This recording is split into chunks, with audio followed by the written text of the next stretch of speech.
जय श्री श्याम दोस्तों, एक बार फिर से स्वागत है आप सबका आपके अपनी चैनल ज्ञान की बातें में।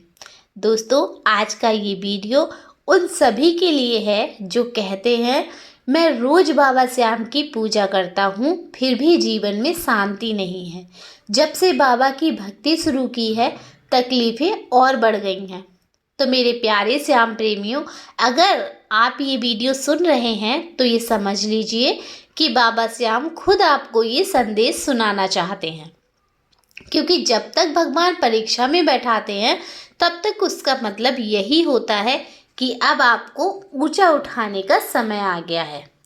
दोस्तों, जिंदगी में जब अचानक कुछ गड़बड़ होने लगती है, जब सब कुछ सही करते हुए भी नतीजे उल्टे आने लगते हैं, तो घबराना बिल्कुल नहीं है, क्योंकि ये वही पल होता है जब बाबा श्याम देख रहे होते हैं कि मेरा भक्त दुख देखकर भी क्या मुझ पर विश्वास रखेगा या नहीं। भगवान परीक्षा में वही उसी को बैठाते हैं दोस्तों जो पास हो सकता है। जो काबिल नहीं है उसकी परीक्षा भी नहीं होती है। इसलिए अगर आप परीक्षा में हैं तो समझिए कि आप काबिल हैं। अब प्रश्न ये आता है कि बाबा श्याम परीक्षा लेते क्यों हैं। तो मैं आपको बताती हूँ बाबा श्याम परीक्षा क्यों लेते हैं। देखिए, बाबा श्याम चाहते हैं कि भक्त सिर्फ शब्दों में नहीं आत्मा से बने। जैसे सोने को तपाकर शुद्ध बनाया जाता है ना, वैसे ही बाबा श्याम भक्तों को तपाकर चमकाते हैं। कभी धन की कमी, कभी रिश्तों की उलझन, कभी बीमारी, कभी अपमान, ये सब तप ही तो है जिससे श्याम अपने भक्त को मजबूत बनाते हैं। दोस्तों, जब परीक्षा चल रही हो तो 3 गलती कभी नहीं करनी चाहिए। वो क्या गलतियां हैं, चलिए जान लेते हैं। सबसे पहली गलती, दूसरे दरबार जाना बिल्कुल छोड़िए। जिस दरबार ने बुलाया है वही दरबार संभालेगा। अगर आप हर कठिनाई में दरबार बदल देंगे तो आप भक्ति नहीं व्यापार कर रहे हैं।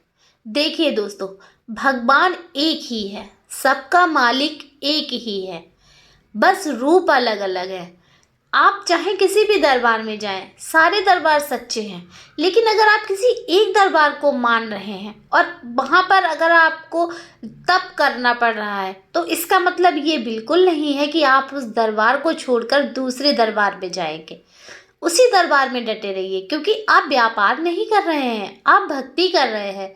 और अगर आप सच्चे मन से भक्ति कर रहे होंगे तो आप दरबार बिल्कुल छोड़ेंगे नहीं। देखिए, दूसरा जो सवाल है वो है मैं ही क्यों। ये सवाल बिल्कुल मत कीजिए, क्योंकि हर भक्त की कहानी अलग होती है दोस्तों। बाबा जानते हैं कि कौन किस ताकत का है, इसलिए बाबा से कभी भी ये सवाल मत कीजिए। तीसरी जो चीज़ है, जो गलती है नहीं करनी है आपको, वो है शिकायत। जितनी शिकायत बढ़ेगी उतनी भक्ति घटेगी, और जब भक्ति घटेगी तो बाबा की कृपा की धार भी धीमी हो जाएगी। इसलिए कभी भी बाबा से शिकायत मत कीजिए। बाबा जो दे रहे हैं, जितना दिया है, बाबा से बस ये कहिए, बाबा अब तू जाने और तेरा काम जाने, मैं कुछ नहीं जानता, मैं सिर्फ तेरे हवाले हूँ। फिर देखिए आप कैसा चमत्कार होता है। अच्छा, अब सबसे ज़रूरी बात, बाबा श्याम की परीक्षा में सफल कैसे हूँ। तो इसका उत्तर ना बहुत सरल है लेकिन बहुत गहरा है। 4 बातें हमेशा याद रखिए। विश्वास रखिए, हर परीक्षा का अंत कृपा में होता है। जैसे रात के बाद सुबह जरूर आती है ना, वैसे ही बाबा की परीक्षा के बाद कृपा जरूर आती है। आपको बस टिके रहना है। दूसरी जो चीज़ है, सेवा करते रहना, चाहे मन लगे ना लगे, हालत कितनी भी खराब हो, बाबा का नाम, बाबा का दरबार, बाबा के भक्त, इनसे जुड़ाव बिल्कुल मत छोड़िए। याद रखिए, सेवा से सीधा श्याम से संवाद होता है। तीसरी जो चीज़ आपको याद रखनी है वो है सकारात्मक सोच। बाबा श्याम के दरबार में नकारात्मक सोच कभी नहीं टिकती। अगर दुख है तो बाबा उसे बदल देंगे, लेकिन आपकी सोच बदलने की तैयारी भी तो होनी चाहिए, तभी तो बाबा आपका दुख बदलेंगे ना। चौथी जो चीज़ है वो है कृतज्ञ बनिए। जो मिला है उसके लिए बाबा को धन्यवाद कहिए। हर धन्यवाद नया वरदान बन जाता है। बाबा श्याम की नज़र में वही सबसे बड़ा भक्त है जो हर परिस्थिति में कहे, धन्यवाद बाबा, आपने मुझे इस स्थिति में रखा ताकि मैं सीख सकूं। दोस्तों, एक बार एक भक्त रोज बाबा से प्रार्थना करता था, बाबा मुझे नौकरी दिला दो। महीनों बीत गए, नौकरी नहीं मिली। भक्त निराश होकर बोला, बाबा आप सुनते ही नहीं। रात में उसे सपना आया। बाबा बोले, बेटा हमने तुझे 3 बार मौका दिया, पर हर बार तू डर गया और इंटरव्यू देने ही नहीं गया। तू हमें दोष क्यों देता है?